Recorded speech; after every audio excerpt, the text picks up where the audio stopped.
అందుకే కృతజ్ఞత అన్నది చాలా బాధ్యతతో కూడినది. దేవునికి మనం రుణాన్ని చెల్లించవలసినటువంటి అవసరత ఎంతైనా ఉంది. ఇందుకు కృతజ్ఞత స్థుతులు చెల్లించిన వారిని దేవుడు ఎలాగో ఆశీర్వదిస్తాడో మాట మీకు చూపిస్తాను. ఆదికాండము 1:28. ఆదికాండము 1:28.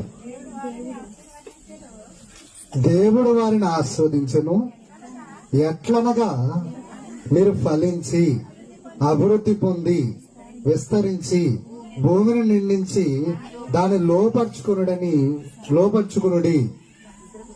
దేవుని యొక్క ఆశీర్వాదాలు ఏమున్నాయట? దేవుని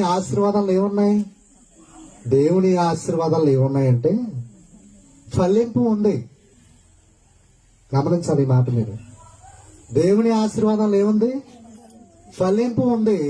రెండోది అభివృద్ధి కూడా ఉంది. దేవుని యొక్క ఆశీర్వాదంలో ఫలింపు ఉంది, అభివృద్ధి కూడా ఉంది. ఈ ఫలింపు అభివృద్ధి అన్నది మనము దేవునికి కృతజ్ఞత చెల్లించలేకపోవడం వల్లనే మనము ఈ ఫలింపు అభివృద్ధి అనేది మనం ఏం చేయలేకపోతున్నాం, ఈరోజు పొందలేకపోతున్నాం. ఇది సత్యం. అందుకే మనం ప్రతి విషయంలో ఏం చెప్పాలని ఉంది? కృతజ్ఞతలు. అది ఏ విషయంలో చెప్పాలి దేవునికి?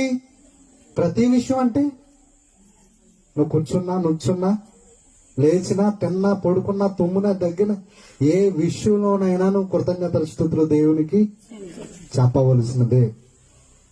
చెప్పాలి, రూల్ అంతే. కాబట్టి చాలా మంది కృతజ్ఞతాహీనులుగా ఎందుకు ఉంటున్నారు? ఈ ఫలింపుకి ఆశీర్వాదానికి ఎందుకు కర్తలుగా అవలేకపోతూ ఉన్నారు అని అంటే వారిలో భ్రష్టత్వం అనేది ఏర్పడిపోయింది. భ్రష్టత్వం అని అంటే కృతజ్ఞత అంటే ఒక మాట మీకు ఖచ్చితంగా చెప్పాలి. కృతజ్ఞత అని అంటే మనం దేవునితో ఏం చేయడం? సంహాసము కలిగి ఉండడం. మరి భక్తిహీనత అని అంటే ఏంటి? భ్రష్టత్వం అంటే ఏంటనంటే ఈ కృతజ్ఞతను తిరిగి మళ్ళీ దేవునికి చెల్లించకపోవడమే భక్తిహీనత, ఈ భ్రష్టత్వం అనేది. ఈ భ్రష్టత్వం ఎలా సంభవిస్తుంది? మరి భ్రష్టత్వం సంభవించి నశించిపోయిన వారు ఎవరైనా పరిశుద్ధ గ్రంథంలో ఉన్నారా? ఉండొచ్చేమో, లేక ఉంటారేమో బహుశా అని చెప్పుకోవడానికి పెద్ద సమస్య కాదు. కానీ ఈ భ్రష్టత్వం ఎలాగా సంభవిస్తుంది అని అంటే విశ్వాసం ఎక్కువైపోవడం వల్ల. అవునా? ఇది మీరు కరెక్ట్ చేయాలి. ఇప్పుడు ఈ భ్రష్టత్వం ఎలా సంభవిస్తుంది? విశ్వాసము కాదు ఎక్కువైపోవడం వల్ల. లేకపోవడం వల్ల ఏంటి?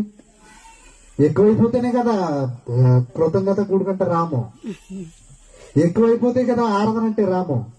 ఎక్కువైపోతేనే కదా దేవుడు ఎన్ని మేలు చేసినా మనం అలాగే కాముగా ఉంటాం. మరి ఎక్కువైపోయిందా తక్కువ అయిపోయిందా? కదా